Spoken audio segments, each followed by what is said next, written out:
Me alegro verlos todos. De verdad es un poquito difícil, o un poquito más difícil, cantar cuando la barriga está llena, ¿cierto? Parece que no tiene las mismas fuerzas de cantar como estamos con la barriga un poquito menos congestionado. En esta tarde, hermanos, vamos a seguir con un estudio que hemos venido tratando desde el principio de la pandemia, sobre lo que creemos como iglesia. Y cuando tomamos temas como este, y aún cualquier porción de las escrituras, si vamos analizando un libro de la escritura, encontramos unos temas que son más fáciles de tratar que otros, que parecen más agradables que otros. Y entonces, igual con el tema de lo que creemos como iglesia, tenemos cosas que no son tan, uno no quiere hablar, pero uno le toca hablar de aquellos.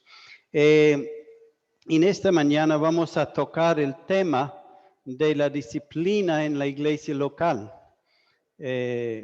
Por ende es un tema que no nos gusta hablar.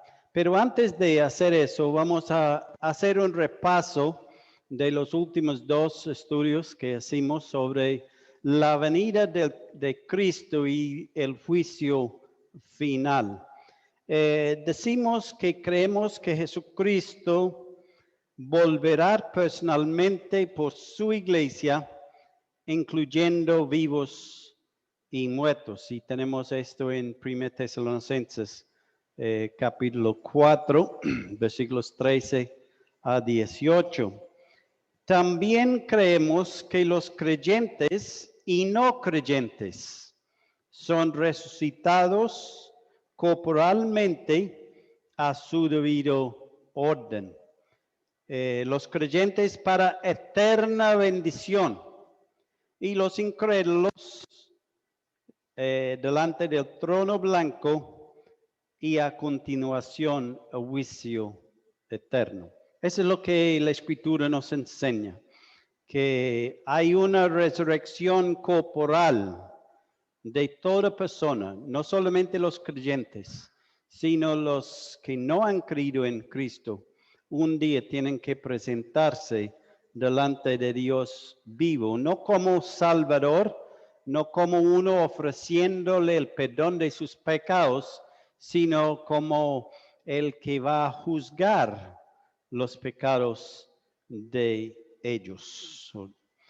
Hay varios puntos de vista con relación a la venida del Señor y no vamos a entrar en ellos. En el estudio sobre ese tema, nosotros miramos varias posturas que creen los diferentes teólogos, etcétera. Pero en esta tarde solamente mencionamos que hay varias. Nosotros creemos que el Señor viene por su iglesia en cualquier momento. Y llamamos el rapto, y en 1 Tesalonicenses capítulo 4 nos dice que el Señor no quiere que seamos ignorantes de los que han muerto en Cristo Jesús, ¿cierto? Que van a ser resucitados. Enseguida hay varios acontecimientos, según lo que vemos en las escrituras. Después que el Señor arrebata la iglesia, hay unos acontecimientos que empieza con la tribulación y gran tribulación. La tribulación y gran tribulación es un periodo de tiempo de 7 años dividido en 3 años y medio y 3 años y medio, según el libro de Daniel. Entonces, en ese tiempo, dice en Lucas que es el final de los tiempos de los gentiles. Hablando de los gentiles, hablando de las naciones gobernando el mundo en que vivimos. En ese momento, ¿quién gobierna el mundo en que vivimos? Los gentiles, las naciones gentiles son las naciones que son dirigiendo, guiando el mundo, ¿cierto? No es la nación de Israel, no es el pueblo de Dios. Entonces, esto es el tiempo de cuando las naciones, los gentiles, van a empezar a gobernar en una manera más fuerte y menos consciente de la presencia de Dios. Y nosotros vemos en nuestra sociedad que cada día nuestros gobernantes se alejan más de los principios de Dios. ¿Estamos de acuerdo con eso? ¿Cierto? Alejan más y más, introduciendo leyes en nuestros congresos, etcétera, que violan abiertamente los principios de Dios, ¿cierto? Eso es lo que vemos en el mundo en que vivimos, ¿cierto? Pero este va a llegar a su final en el tiempo o el fin de la tribulación. Un tiempo bastante difícil para el mundo en que vivimos. Al final de los 7 años es la segunda venida del Señor, cuando Él va a venir en juicio sobre las naciones que tenemos en Mateo capítulo 24, 25 por ahí. Y entramos en la gloria y el reino, cuando el Señor va a entrar con poder y gloria en el reino milenial de Cristo, que es de 1000 años. Entonces, esto está después de la batalla de Armagedón, etcétera, etcétera, ¿cierto?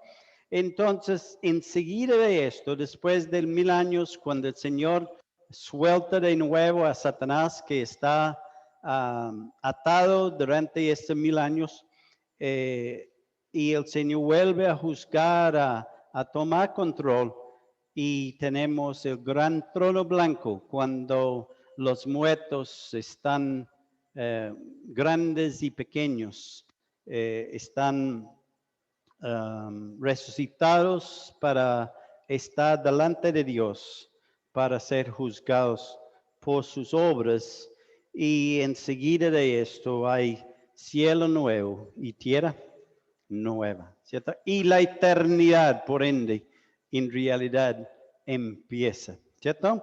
El tiempo que estamos siempre en la presencia del Señor. Es una pequeña repaso de lo que va a pasar, pero ese es lo que creemos como iglesia. Ahora vamos a mirar a la disciplina en la iglesia local. Creemos que Dios ha puesto ancianos y en la iglesia local cuya responsabilidad es administrar disciplina cuando sea necesaria, ¿cierto? Cuando sea necesaria, con el deseo ver la restauración de la mano o la mano sorprendido en el pecado.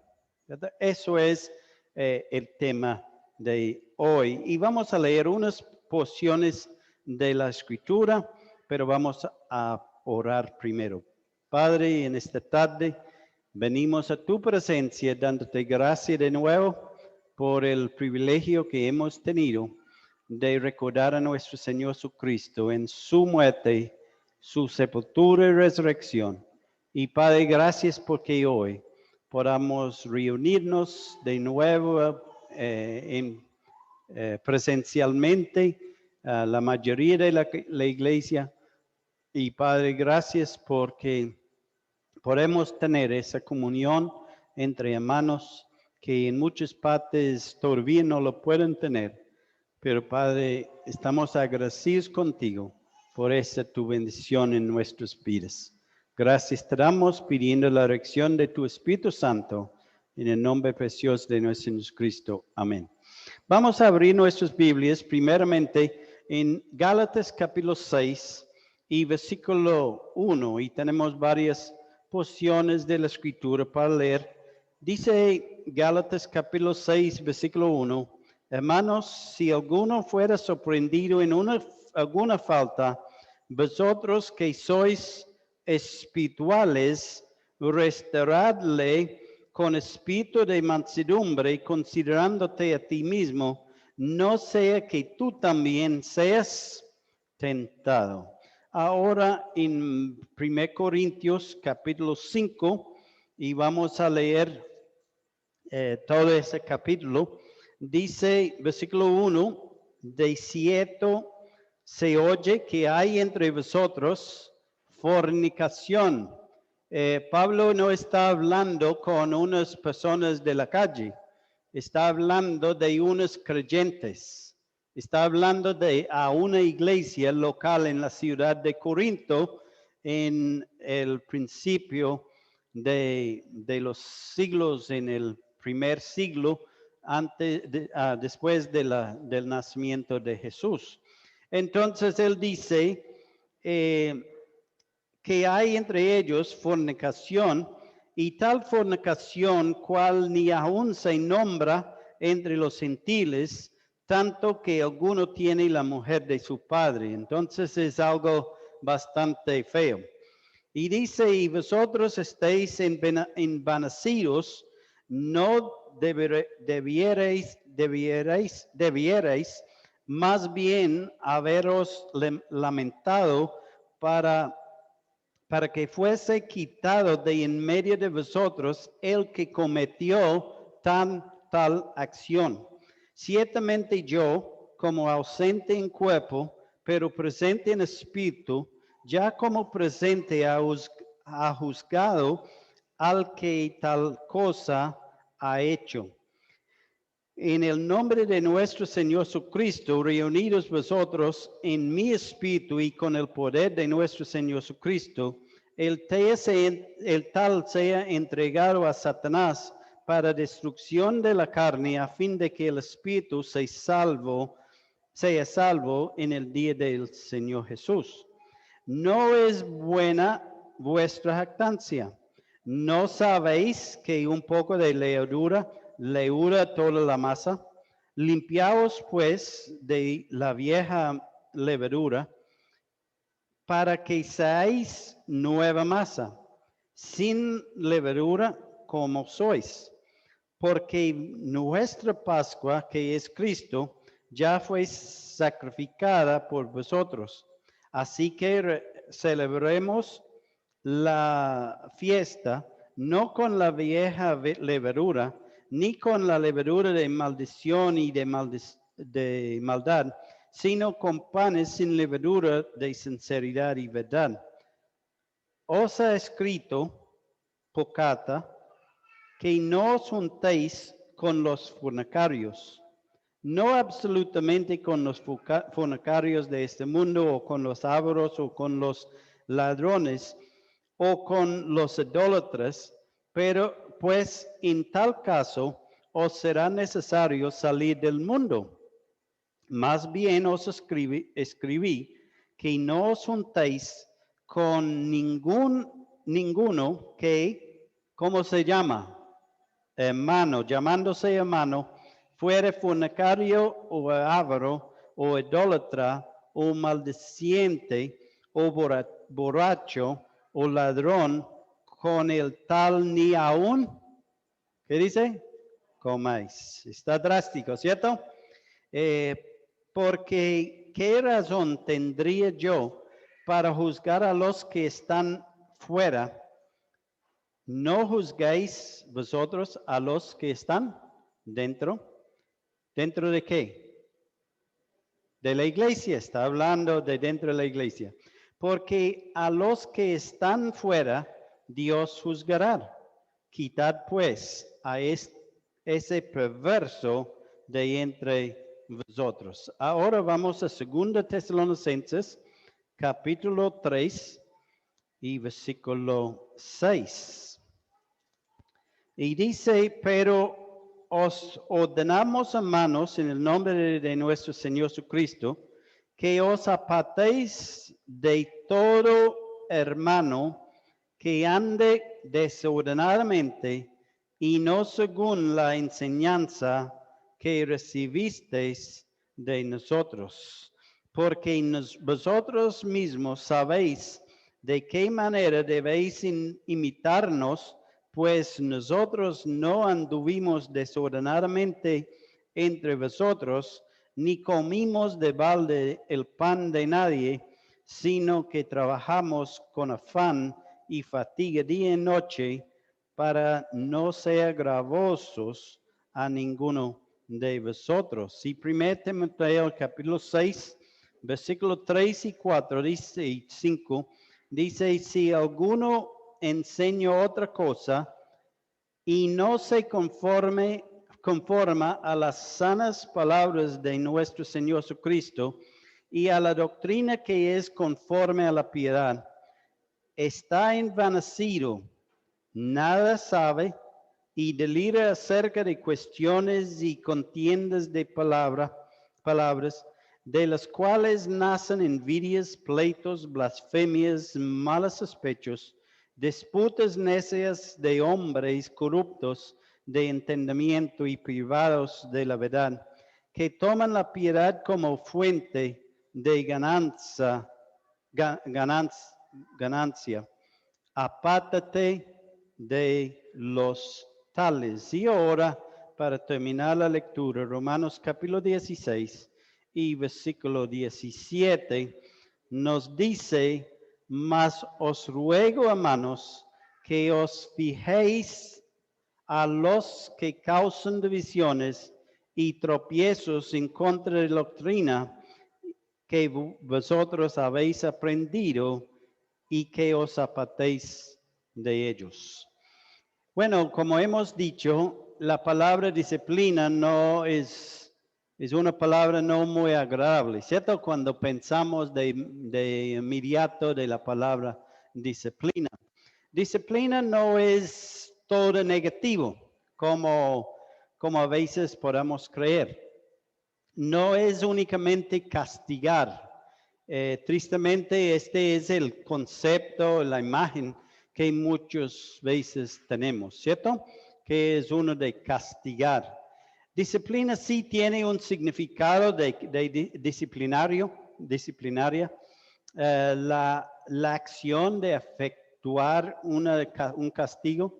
La disciplina también tiene su lado positivo. En Hebreos capítulo 12, versículo 11 dice, es verdad que ninguna disciplina al presente parece ser causa de gozo, sino de tristeza, pero después da fruto apacible de justicia a los que en ella han sido ejercitados. Tiene que ver con enseñanza. Disciplina tiene que ver, es muy amplio el concepto de disciplina. Tiene que ver con la enseñanza, instruir, advertir, ayudar, apoyar, restaurar y vendar y aún cargar, ¿cierto? La palabra disciplina tiene su sentido amplio. En Gálatas nos dice, donde leímos en capítulo 6, dice que habla de la restauración, ¿cierto? Si uno está tomado en una falta, los espirituales tienen que restaurarlo. Entonces la disciplina tiene como fin la restauración. Ejemplos de la misma palabra. Yo pensando en 2 Timoteo capítulo 3, 16. Y creo que tenemos una buena ejemplo de lo que es la disciplina en su totalidad. Porque la misma palabra se utiliza para disciplinarnos, ¿cierto? Y entonces vemos en 2 Timoteo capítulo 3, 16, un versículo muy conocido.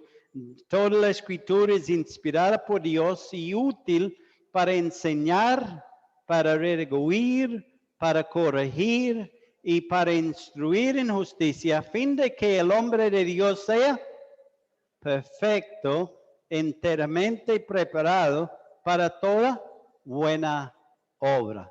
Entonces, en este versículo 16, podemos ver 4 cosas que la palabra de Dios cumple. Primero, nos enseña. Después, nos redarguye.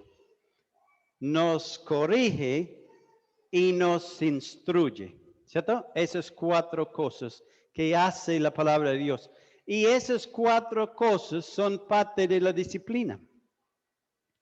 Esas 4 cosas son parte de la misma significado de la palabra disciplina. Hay que enseñar antes que redarguir. La palabra redarguir tiene como una connotación con convicción. Es llevar a la persona a ser convencido de su error o que está en un mal camino. ¿Cierto que sí? ¿Cuántas veces como padres hemos cogido nuestros hijos y no hemos dado a ellos un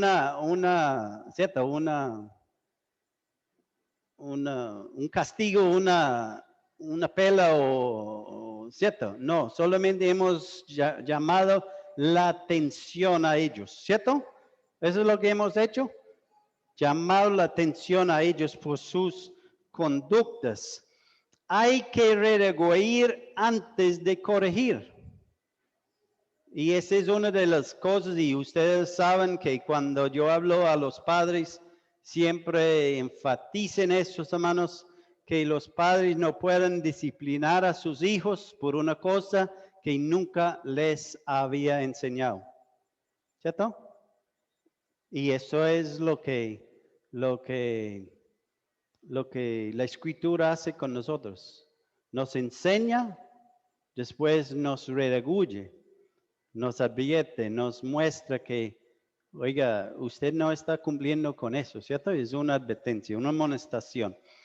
Hay que seguir, y después de la corrección, si tenemos que llegar a la corrección, hay que seguir instruyendo. A veces damos una pela para que aprendas, ¿cierto? ¿Cierto que sí? Decimos al niño, venga acá y yo te doy pela para que usted aprenda. Como buenos padres, ¿cierto? Pero le demos al niño la pela y ya pues, y no seguimos instruyendo, ¿cierto? Y la palabra de Dios sigue instruyéndonos. Y ese es lo que es la disciplina. Hoy sí estamos mirando la parte de castigo, de efectuar una disciplina a un miembro de la iglesia local tomado en una falta.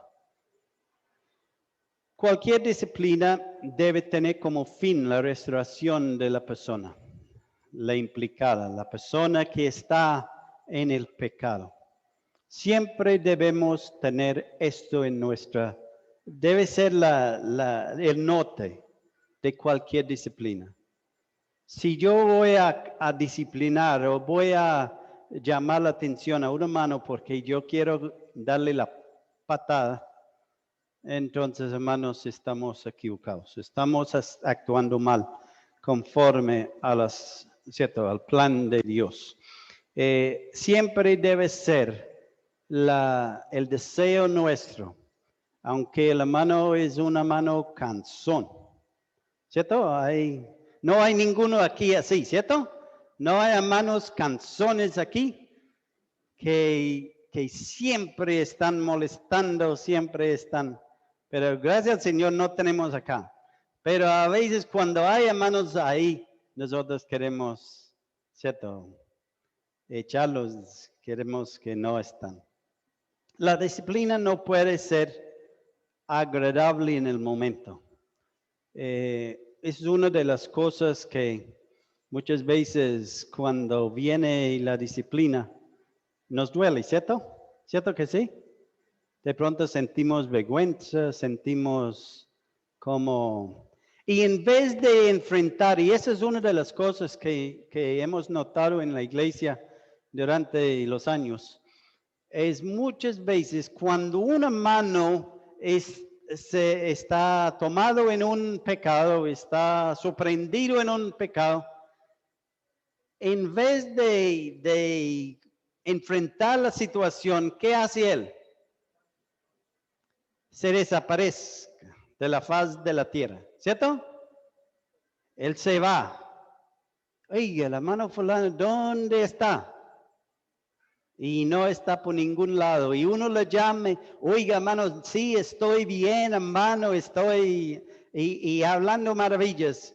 Pero uno sabe que algo algo anda mal, ¿cierto? Entonces, hermanos, tristemente eso es lo que pasa muchas veces. En vez de enfrentar la situación, de aceptar una disciplina o una amonestación o lo que sea, nosotros no nos desaparecemos, ¿cierto? Nosotros salimos corriendo, no queriendo confrontar la situación. En Hebreos 12 nos confirma eso, ¿cierto? Versículo 11. Es verdad que ninguna disciplina al presente parece ser cosa de gozo, ¿cierto? Sino de tristeza. Entonces, hermanos, cuando viene la cosa de la disciplina, tenemos que reconocemos que duele y debe doler, porque eso es el propósito de la disciplina. ¿Cuáles pecados merecen? Ese a veces es cierto, ¿cuáles pecados merecen una disciplina pública en la iglesia? Bueno, yo les digo que ningún pecado es tolerable en la iglesia. ¿Estamos de acuerdo? Ningún pecado es tolerable en la iglesia.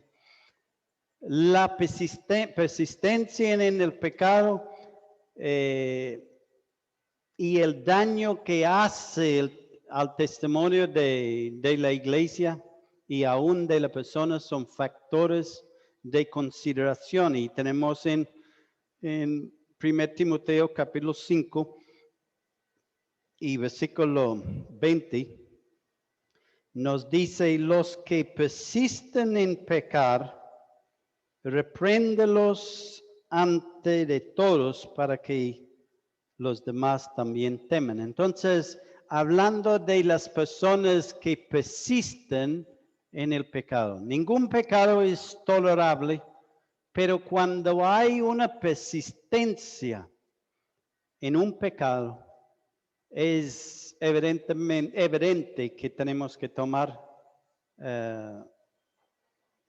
decisiones en el asunto, ¿cierto?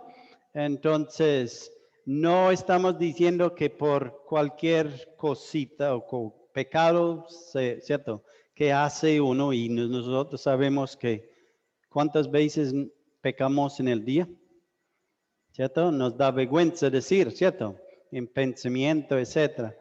Pero si nosotros fuéramos juzgados por todo eso, ninguno de nosotros estaríamos aquí hoy, ¿cierto? Pero viene la persistencia, el seguir actuando en el pecado continuamente. Entonces, es obvio que hay un problema grave que está afectando el testimonio de la persona y aún a la iglesia, ¿cierto? En 1 Corintios 5, donde leímos, nos habla de varios pecados. Y encontramos que el primero, la razón por la cual el apóstol Pablo escribe la carta a la iglesia de Corinto, es por esta razón, porque había fornicación en la iglesia y era un miembro, un creyente en la iglesia que estaba fornicando y persistiendo también en el pecado. Pero también nos habla y hace la distinción entre el del mundo que está fornicando, que es avaro, que es idólatra.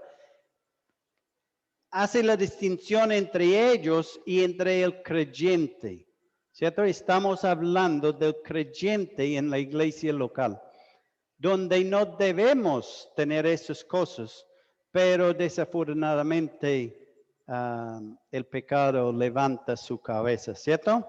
Y entonces fornicación, avaricia, idolatría, maledicencia, cuando andamos hablando mal de todo el mundo, ¿cierto?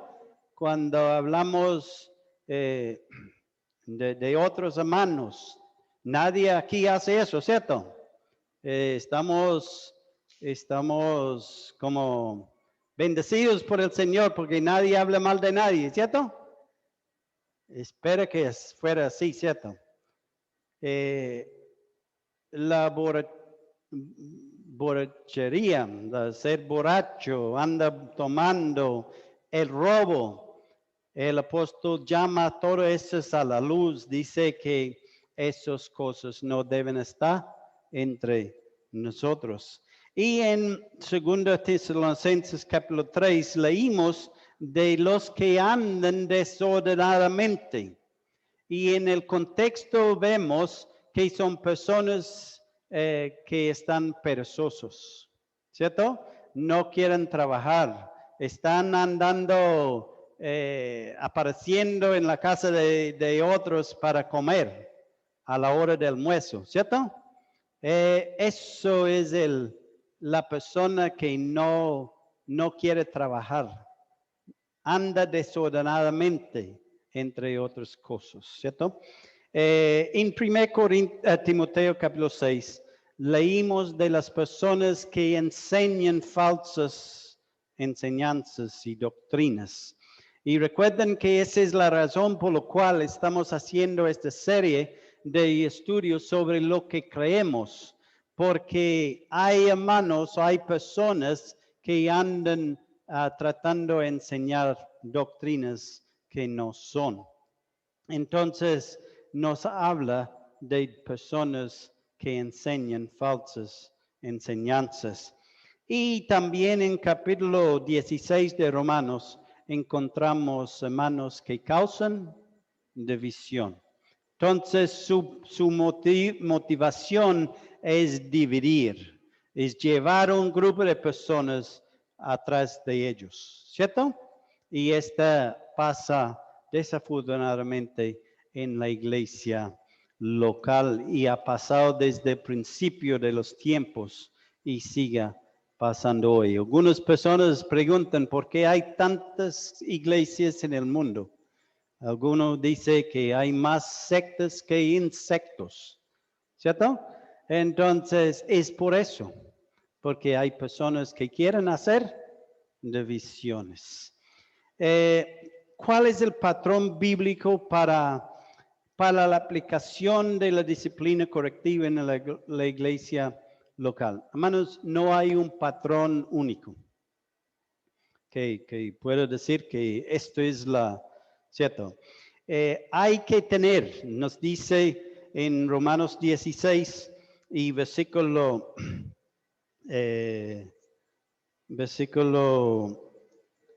17, dice que tiene que fijéis en esta mano, ¿cierto? En esa persona. Tenemos que tener la mirada en él. Tenemos que tenerlo ahí cerquita para que podamos saber lo que está diciendo, lo que está haciendo. Entonces, tenemos que estar vigilando estas personas. Hay que amonestar, según los versículos que hemos leído, hay que amonestarlos en Tito capítulo 3, versículo 10, nos dice al hombre que causa divisiones, después de una u otra amonestación. Entonces, la amonestación es una llamar a atención, una llamar suave, una reprensión suave, donde uno va y lo habla, lo dice, ¿cierto? Le exhorta, le amonesta, pero dice, hay que repetir, ¿cierto? Dice, después de una y otra amonestación. Entonces, hermanos, hay bueno, como sabemos, los aficionados de fútbol saben que en el partido el árbitro anda con 2 tarjetas en su bolsillo, ¿cierto? ¿Cierto que sí? Anda con dos tarjetas. Uno es amarillo. ¿Y para qué sirve la tarjeta amarilla? Para amonestar, para una advertencia, ¿cierto? Una amonestación. Y saben que el árbitro saca su librito del bolsillo y él escribe algo ahí, ¿cierto? Me imagino el nombre del jugador y lo que había hecho y lo pone ahí. Pero si el futbolista vuelve a repetir la infracción, ¿qué hace el árbitro? Él saca ¿cuál tarjeta? La roja, ¿cierto? Él saca la roja y el pobrecito tiene que andar, ¿cierto? No para pegar un gol, sino para al lado, ¿cierto? Para sentarse afuera del partido.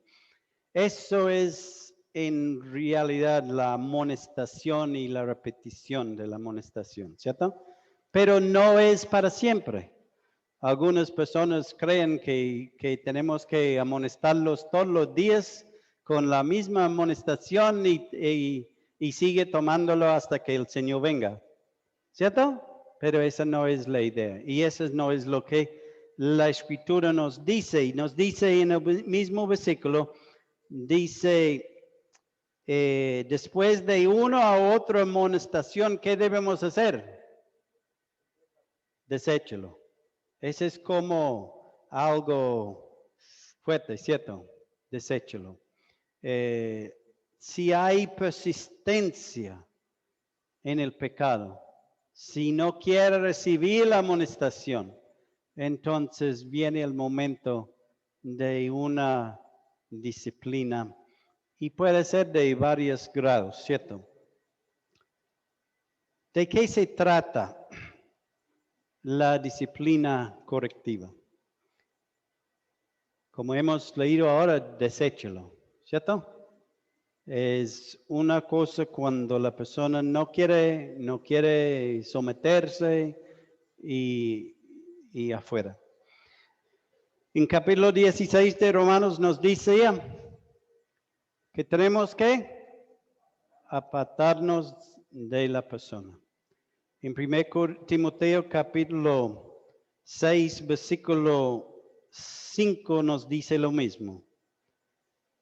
Mas ruego, hermanos, que os fijéis a los que causan divisiones y tropiezos en contra de la doctrina que vosotros habéis aprendido y que os apartéis de ello. Entonces, eso significa que no debemos estar tratando con él, no, que apartamos con él, de él. Hermano, qué pena, pero no voy a perder mi tiempo discutiendo contigo. Usted va donde quieres, pero nosotros vamos por acá.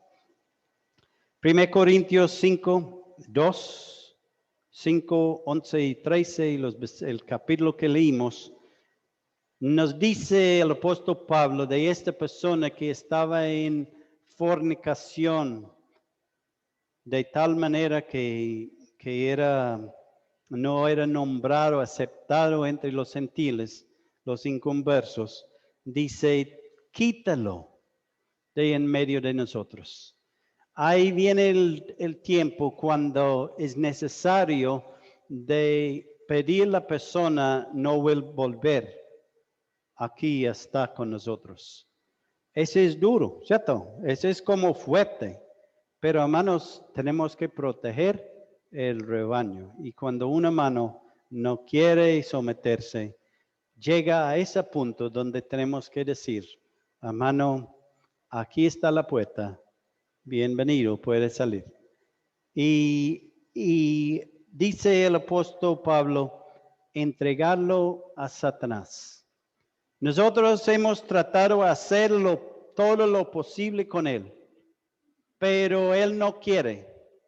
Entonces, aquí en la iglesia hemos amado, hemos abrazado, hemos tratado de ayudarlo, pero ya no hay más que podemos hacer. Entonces tenemos que entregarlo al esfuera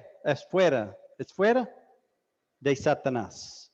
El campo de batalla de Satanás, donde Satanás está activa, donde él puede recibir el castigo del Señor sobre su vida, con la esperanza de salvar, no salvarlo de sus pecados, de salvar su alma en el sentido de salvación, sino de salvar su testimonio, ¿cierto? Su restauración al Señor. Y aún dice, ni lo invita a su casa, ¿cierto? Eso es lo que dice la palabra. Ni lo invita a su casa. Porque, ¿cierto? Él tiene que sentir la reprensión. Tiene que sentir que está en pecado. No está, está hablando con una mano que no quiere recibir nada. ¿Cierto? No quiere recibir ninguna reprensión. No quiere aceptar ninguna amonestación.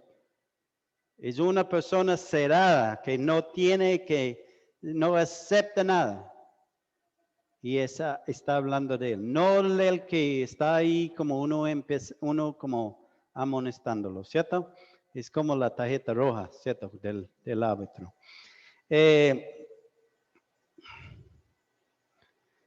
Mateo capítulo 18, versículo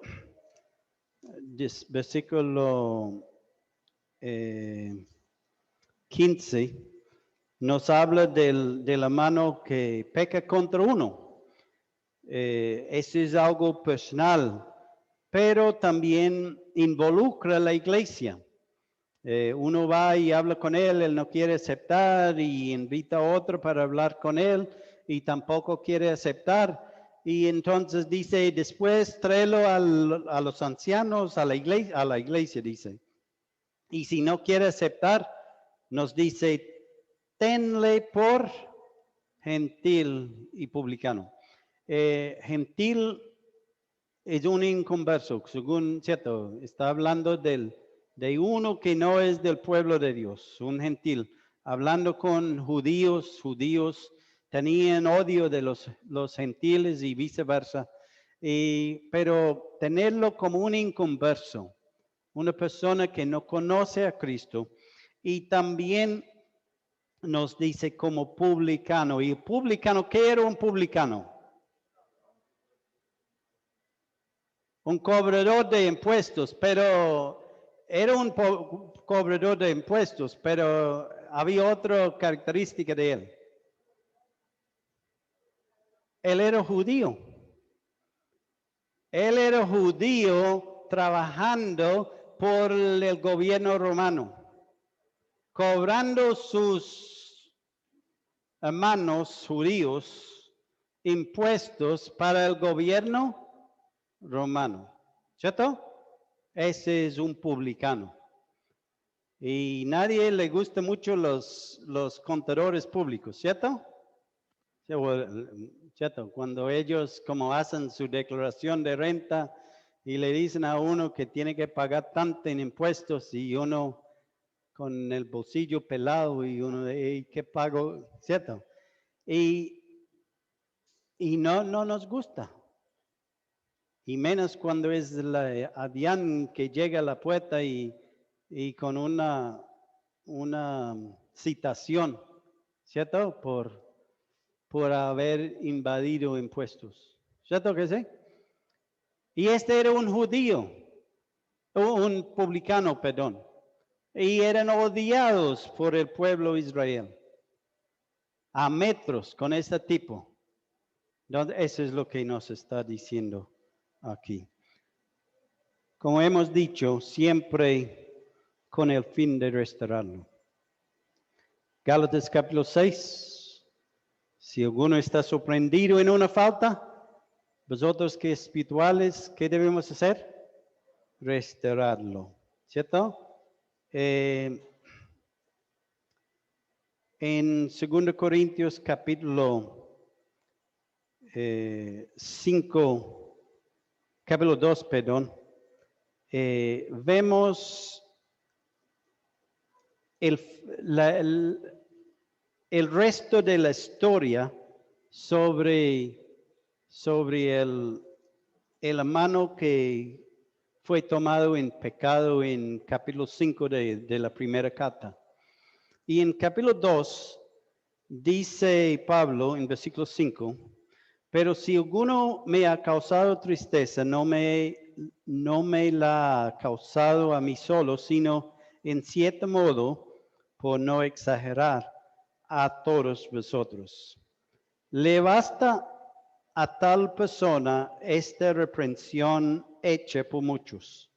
Así que al contrario, vosotros más bien debéis, ¿ahora qué?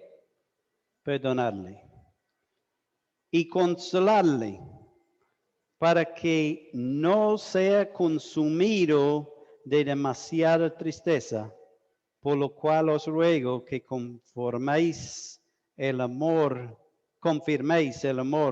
para con él. Pero también para este fin os escribí, para tener la prueba de si vosotros sois obedientes en todo. Y al que vosotros perdonáis, yo también, porque también yo lo he perdonado.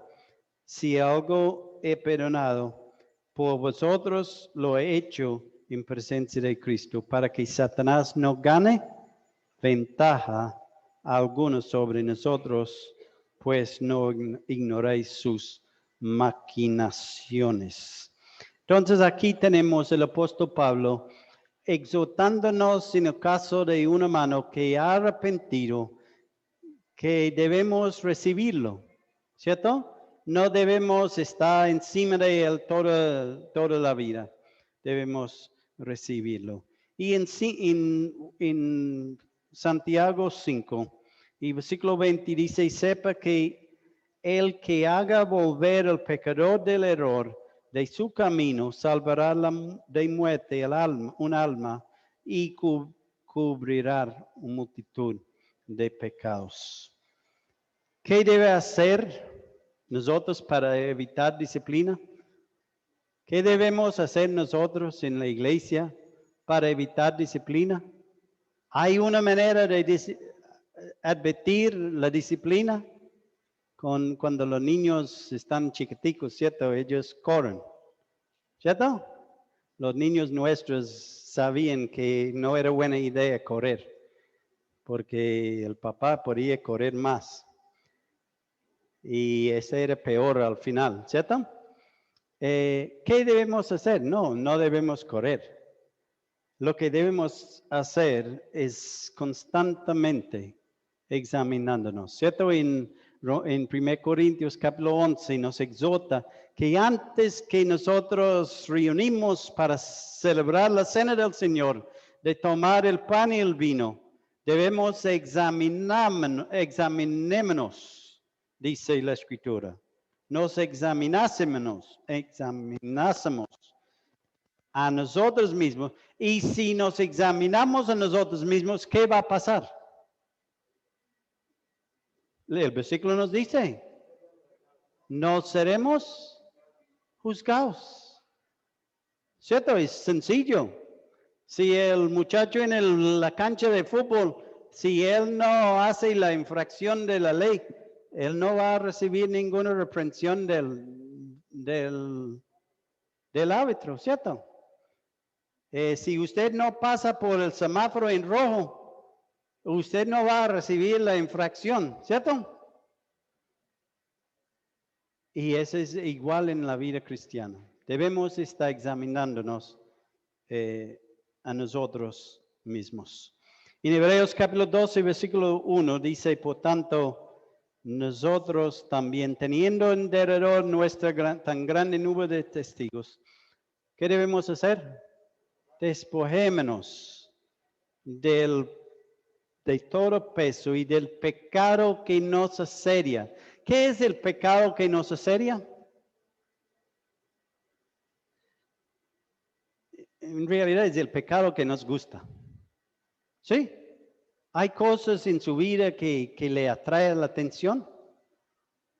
¿Sí? Pecados que son cosas que nos...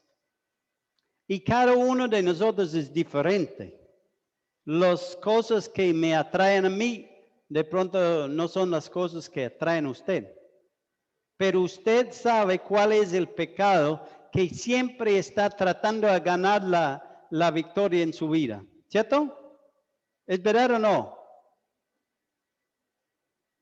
Hermanos, nosotros tenemos que correr del pecado, no, ¿cierto? Tenemos que despojémonos de esas cosas y corramos con paciencia. Y último versículo para ayudarnos en este tema. Poner la mira en las cosas de arriba, no en las de la tierra. Hacer morir lo terrenal en nosotros y nombra las cosas que son terrenales, ¿cierto? Fornicación, impureza, pasiones desordenadas, malos deseos, avaricia y idolatría. Esos no se deben nombrar entre nosotros como convenientes para los santos, ¿cierto? Y en versículo 2 de Hebreos 12 nos dice, puestos los ojos en Jesús. Él es nuestra guía. Él es nuestra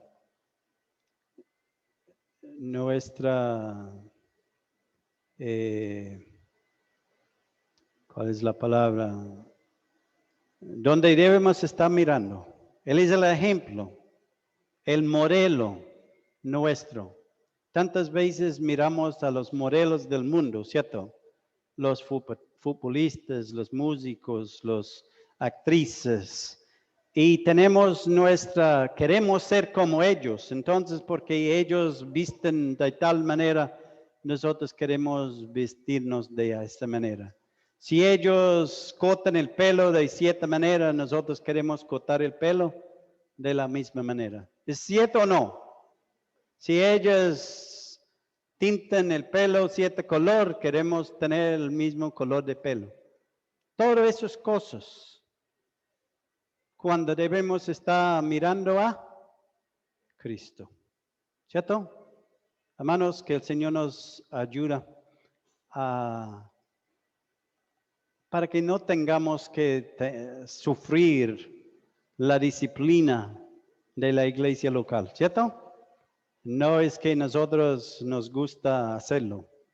Es algo, es el peor parte del trabajo, ¿cierto?